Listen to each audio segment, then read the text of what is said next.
Laging tulala itong si Lorena sa tuwing naalala nito ang pangyayari sa kanyang buhay noon bago pa niya nalaman ang katotohanan sa likod ng kanyang tunay na pagkatao. Laking probinsya itong si Lorena. Kasama niya sa buhay ang kanyang lola Marta na noon ang bukod tanging tumutulong sa kanya sa pagpapalaki nito. Hindi niya nahawakan o nasilayan man lang ang pamukha ng kanyang mga magulang. Ngunit isang bagay ang kanyang pinanghawakan ngayon na laging suot-suot nito bilang alaala, ang larawan ng kanyang mga magulang na sa loob ng isang hugis-pusong kwentas na nakasabit sa kanyang leeg.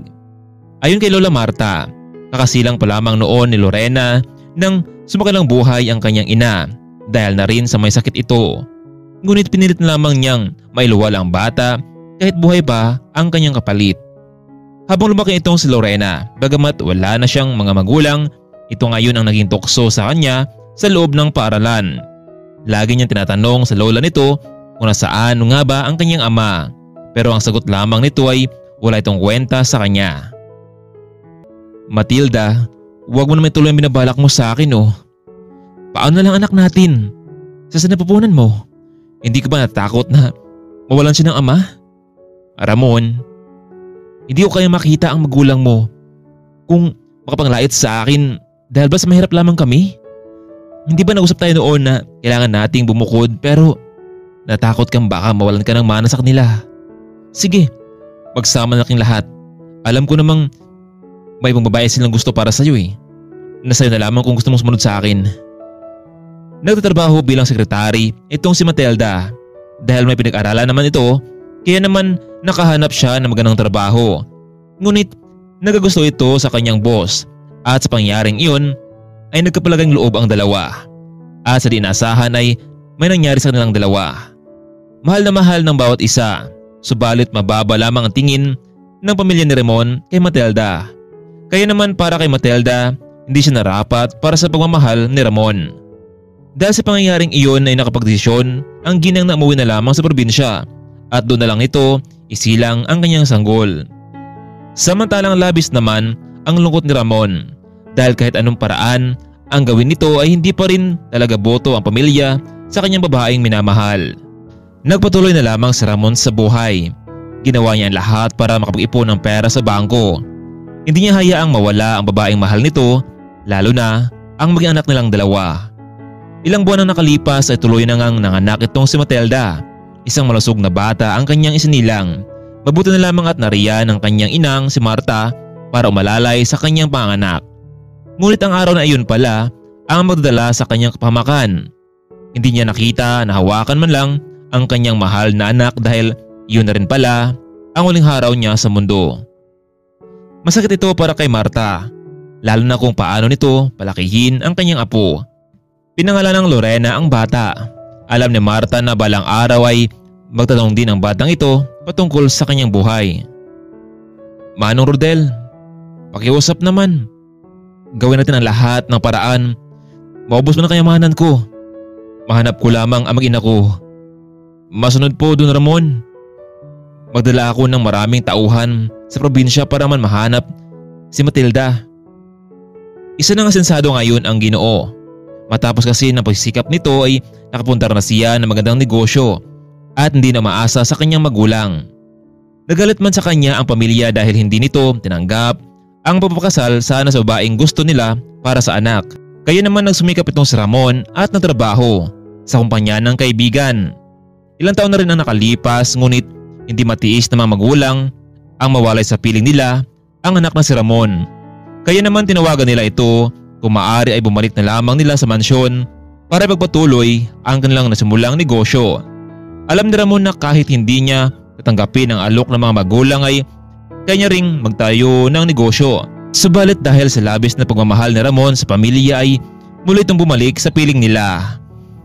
Humingi ng pamanhin ang mga magulang nito sa ginawa nila kay Ramon noon.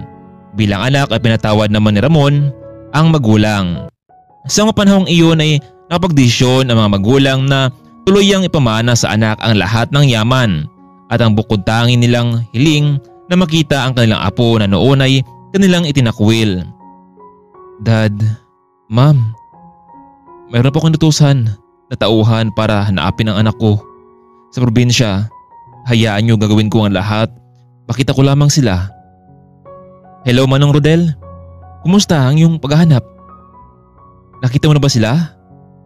Sir, nagtungo na kami doon sa kanila pero wala na sila doon sa tirahan nila. Lumipat na daw.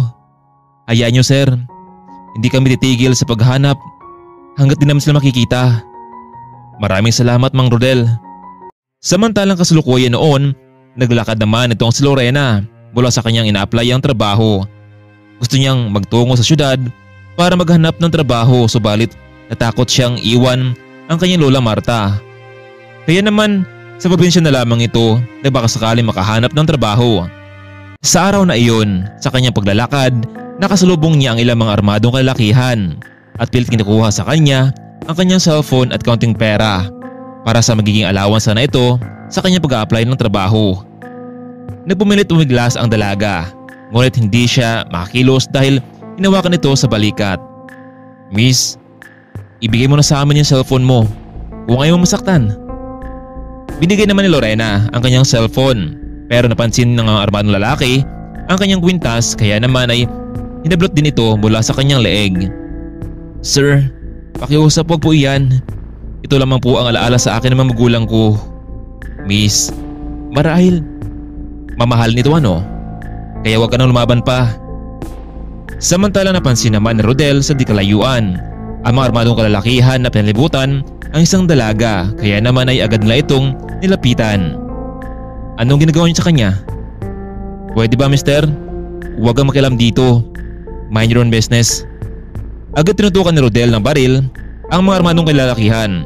Kaya naman ay mabilis itong maripas ng takbo kaya naman agad sinundan nila ito habang nakasakay ng sasakyan.